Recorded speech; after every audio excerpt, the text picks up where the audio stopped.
Welcome to BD news.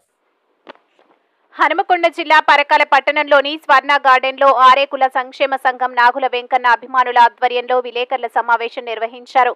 ఇటీవల Somnath chit fund MD Baburao Nagurla వెంకన్నపై ఆరోపణ చేస్తూ పురుగుల మందు తాగి ఆత్మహత్య యత్నంకు పాల్పడిన నేపథ్యంలో ఆరేకుల సంక్షేమ సంఘం నాయకులు మాట్లాడుతూ నాగుర్ల వెంకన్నపై సోమనాథ్ ఎండీ బాబురావు నిరాధారమైన ఆరోపణలు చేశారని, గత కొన్ని నెలల క్రితమే సోమనాథ్ చిట్ ఫండ్ నుండి నాగుర్ల వెంకన్న తప్పుకున్నారని, నాగుర్లపై చేసిన ఆరోపణలు నిజాలు కాదని అన్నారు. కానీ కుటుంబ సభ్యులు చెప్పిన తర్వాత ఏదో తాళాలు వేసినట్టు ఆ ఫోటో కూడా పెట్టింది. కానీ కుటుంబ సభ్యులు చెప్తే మేమే షాక్ అయ్యాం. అవన్నీ ఇప్పటికి కాదు. జూలై ఆగస్టు మాసంలో అప్పుడెప్పుడో జరిగినాయి అంట. వాటి ఈ సందర్భంగా మాత్రమే ఆయన పోస్ట్ చేయడం జరిగిందని వాళ్ళు చెప్తే మేము షాక్ అయ్యాం.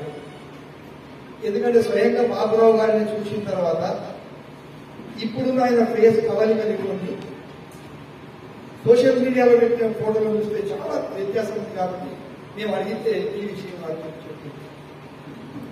రెండోది, అసలు వెంకన్నకు సోమనాథ్ చిట్ ఫండ్కు ఆ ఫార్మా కంపెనీకి ఎలాంటి సంబంధం లేదు. 2021 ఏప్రిల్ 6వ తారీఖు నాడే తనకున్న వాటాలను విక్రయించుకుంటే బాబురావు గారు కొనుగోలు చేసాడు. అందులో నుంచి బయటకు వచ్చేసాడు వెంకన్న. ఇలాంటి సంబంధం లేదు.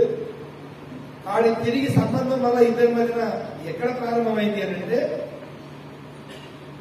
ఎప్పుడైతే బాబురావు సొంతం చిట్స్ ఫార్మా కంపెనీ చేసుకున్నాక ఈ మధ్యన 1 ఇయర్ కాలం మళ్ళీ ఆయనకి ఏవైతే సమస్యలు తెలియని ఆర్థిక సమస్యలు, వీటి పరిష్కారం కోసం వెంకన్నను ఆశ్రయించడం వల్ల మళ్ళీ వెంకన్న బాబురావు కుటుంబాన్ని ఆర్థికంగా గట్టెక్కించడానికి జోక్యం చేసుకోవాల్సి వచ్చింది.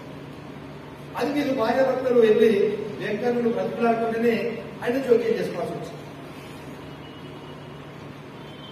అందులో భాగంగానే ఆయన సోషల్ మీడియాలో పెట్టినటువంటి ఎల్ఐసి ఆఫీసు ముందున్న ప్లాట్ వేస్తున్నారని, వేరే చోట 2400 గజాల ప్లాట్ కూడా అప్పజెప్పినవని, 1,93,00,000 రూపాయలు ఎక్కడి నుంచి రావాలని, వీటి వల్లనే ఇబ్బందులు అవుతాయని ఏవైతే చెప్పినో బలమైన ఈ 3 అసలు ఇది బాబురావు రావాల్సిన డబ్బుల పరిష్కారంలో భాగంగానే వెంకన్న దృష్టికి రావాల్సి వచ్చింది. సుమారు 8 నుంచి 10 కోట్ల లావాదేవీలు ఎవరి మధ్యన? బాబురావు మధ్యన, బాబురావుకు డబ్బులు ఇవ్వవలసిన వ్యక్తుల మధ్యన ఉన్నటువంటి వాటిని వెంకన్నతో పాటు బండి సారంగపాణి అని, మా కుల సంఘం రాష్ట్ర కన్వీనర్ జెండా రాజేష్ వీళ్ళ సహకారంతోనే వాళ్ళను పిలిపించి, ఎవరు?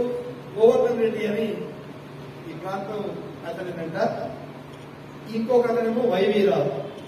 ఆ ఇద్దరి నుండి బాబురావుకు రావాల్సిన డబ్బులు ఇప్పించే సందర్భంగా నిర్ణయించినటువంటి ఆ పద్ధతులు క్లియర్ కావడానికి ఈ భూములు తెరపైకి గోవర్ధన్ ద్వారా రావాల్సిన ఆర్థికం నగదు వచ్చే పరిస్థితి లేనందువల్ల గోవర్ధన్ కొనుగోలు చేసినటువంటి ఆ ప్లాట్ను